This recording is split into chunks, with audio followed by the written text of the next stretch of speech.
Hello, everyone. Welcome to the February edition of 31 Days to a More Effective Compliance Program.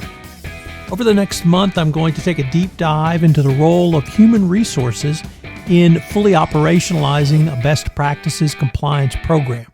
Each day, I will pick up one topic with three key takeaways which you can utilize to improve, enhance, or upgrade your compliance program. This series of 31 Days to a More Effective Compliance Program is a production of the Compliance Podcast Network. The role of HR in creating an ethical culture. The evaluation of corporate compliance programs 2019 guidance made clear that operationalization of compliance into an organization should be done at multiple levels. The 2019 guidance also called out culture as a key indicia for an ethical culture. Creating an ethical culture is an important step for a company to burn compliance into the very fabric and DNA of a business. It must be done at every level of an organization on a continuous basis. HR can play a key role in the creation and maintenance of an ethical culture. In an article, What Can You Do to Improve Ethics at Your Company?, the author surveyed C-suite executives and noted, more often the dilemma results from competing interests, misaligned incentives, and clashing cultures. Based upon their study and work, the authors noted three major obstacles to ethical behavior. Companies can warp their own ethical climate by pushing too much change from the top too quickly and too frequently. Leaders in the study reported having to implement staff reduction targets, dispose of big businesses in major markets, and lead mergers and acquisitions. Some of these activities include the inherent conflict of interest. Others simply cause leaders to have to act to counter their own values. Many leaders felt poorly prepared for the dilemmas they faced and felt compelled to make decisions they later regretted. The second is the age-old dilemma of compensation, where incentives tended to drive behaviors, or as the authors noted, where people do what they are rewarded to do. Most leaders are rewarded for hitting targets. Of course, the most recent example is Wells Fargo, where employee compensation was based solely on the number of accounts they opened. Yet such incentive-based behavior was not limited to frontline employees. As the authors noted, the lure of incentives are a problem in boardrooms too. Bonus payments and executive share schemes are often based on short-term business metrics, which can be counter to long-term success. Finally, an area which may require CCO or compliance practitioner to think through several different calculus includes cross-cultural differences. Obviously, some countries have gift-giving cultures, but this is more than simply the value of a gift to give at Christmas or some other national or religious holiday. It involves cultures where gift-giving may be a part of the overall business relationship. Here you can think of Japan. An interesting insight by the authors was teaching employees how to understand what matters in an organization. This is not simply your written code of conduct, but how things really work. So here are some questions for you. How are employees paid? Compensation plan is a critical benchmark. It is simply eat what you kill. Focusing on the short term, you're obviously going to have problems down the road. Who gets promoted and why? This is not simply whether the high producer gets promoted, but how about those who speak up and raise ethical issues? Are they subtly or perhaps not so subtly discriminated against and held back from promotion because, of course, they're not a team player?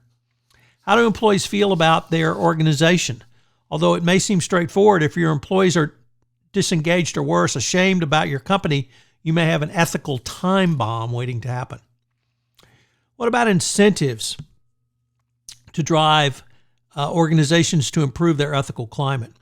Well, this is certainly important in corporate governance documents such as your code of conduct policies and procedures, but companies become ethical one person at a time, one decision at a time. This means employees need to understand the organization's underlying culture. Self-awareness enables you to build and strengthen that overall inner compass. Organizational awareness enables you to identify the forces in your company's culture and processes that could drive you and others to do the wrong thing at the wrong time. To have such courage, employees who speak up have to have a personal network which operates as an informal sounding board and can highlight options and choices the leaders may not have considered. When making ethical decisions, it's important to recognize your way isn't the only way, and even the mandated choices will have consequences that you must deal with. Yet there is another reason for breaking down the silos in a corporate organization, because the challenge is that most leaders have networks full of people who think and act like them and fail to seek out diverse opinions, especially in the highly charged situations.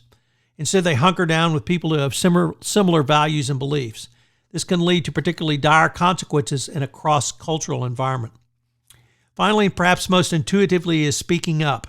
Here, business leaders must encourage not only a speak-up culture, but one of no retaliation. It is more than simply tones at the top. For many employees, senior leadership resides in the form of their direct manager, i.e. the person they report to. If you find the need to speak up, what will the number of choices you have to make be? Do you talk to your boss? Do you consult with your peers? Do you work with advisory functions such as legal, compliance, or human resources? How can you draw on your personal network for support and guidance the right way forward within the context of your own unique situation? Ethics and compliance blend together in the corporate world. It is not simply the responsibility of the CCO and the compliance practitioner, but of HR to support those employees who want to do the right thing. While written protocols are significant both in detection and prevention, one can never lose sight of a corporate culture as a way to positively impact your workforce and your company going forward. So what are today's 3 key takeaways? Well, number 1, beware of and cognizant of the obstacles in your organization to create an ethical culture. Number 2, what really matters in your organization? Is it compensation based on eat what you kill, or is it something else?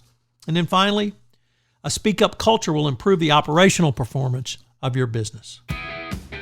Thank you for joining me on this exploration of the role of HR in a best practices and fully operationalized compliance program on the February edition of 31 Days to a More Effective Compliance Program. 31 Days to a More Effective Compliance Program is a production of the Compliance Podcast Network. Thanks so much for listening.